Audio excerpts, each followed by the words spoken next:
All right, so today what we're going to do is we're going to do some story problems. These story problems are kind of strange. This section is really about making you stretch your brain a little bit, trying to think a little bit more geometrically. In algebra, a lot of times things are very predictable in that, like, if you're going to do the quadratic formula, it's basically the same thing every time, right? Or quadratic equation, it's the same thing every time. Just plugging in new numbers. Geometry makes your brain think in different directions and try to think of things differently. Okay, so this section is really about trying to push you a little bit. These problems, there's a couple of them that are extremely tricky. They would not be on a test. Okay, so this is really, truly just trying to train your brain to think geometrically and thinking in a different way. Okay, so if you struggle on some of these problems, like there's one of them that's kind of a trick, it's okay. Don't panic. Again, this is more of an exercise to stretch your brain a little bit. All right, so we have two problems that we're going to do together, and then I have some for you to practice. Here's our first one. It says volumes 1 and 2 of a 2-volume set of math books sit next to each other on a shelf. They sit in their proper order, volume 1 on the left and volume 2 on the right. Each front and back cover is 1/8 of an inch thick, and pages portion of each book is 1 inch thick.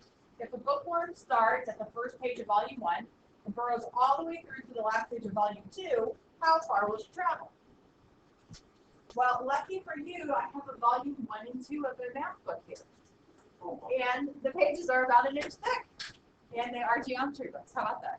Can't get any better than that. So I need a volunteer. All right, so first of all, we need to make sure that these books are in proper order. It says volume 1 on the left and volume 2 on the right. So can you verify are they in the right order?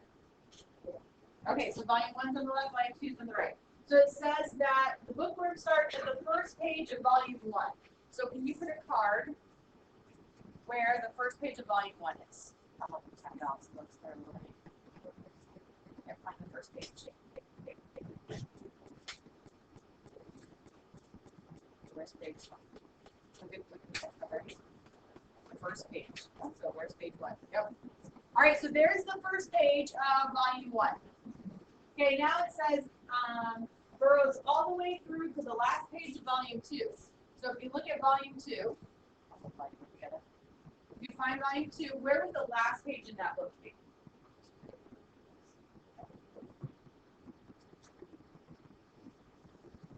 Thank you very much. All right, so I don't know if you can see this very well or not, but yes, thank you.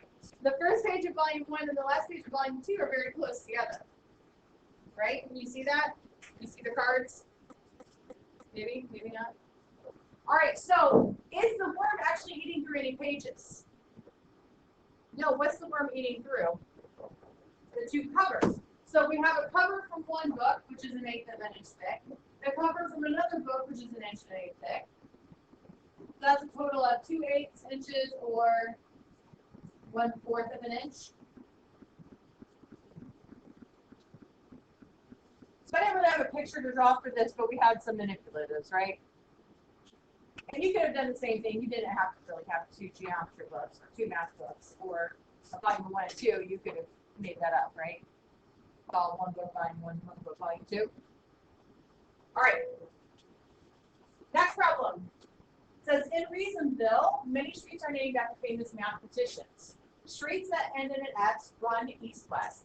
All other streets might run either way. Weil Street runs perpendicular to Germain.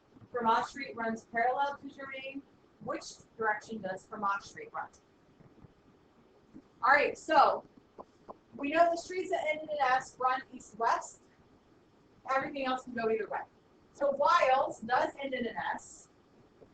Right, so that one has to run east-west. Here's Weil Street. Then it says Weil Street runs perpendicular to Germain. So that means Germain has to run north-south. And then it says Vermont Street runs parallel to Germain.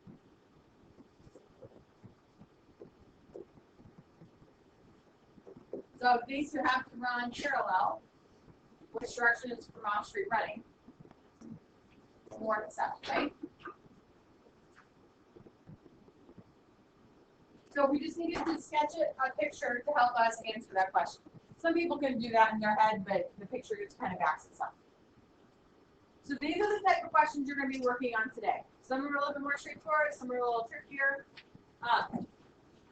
So you're welcome to go ahead and do that. Then if you want to roll on to section 8 homework, you can do that. If you want to work on Tinkercad, you can do that. We are going over these homework problems on Monday. Okay, so your 2 homeworks have to be done by Monday. Keychain not until the end of the night. Good? Okay, go ahead and get started.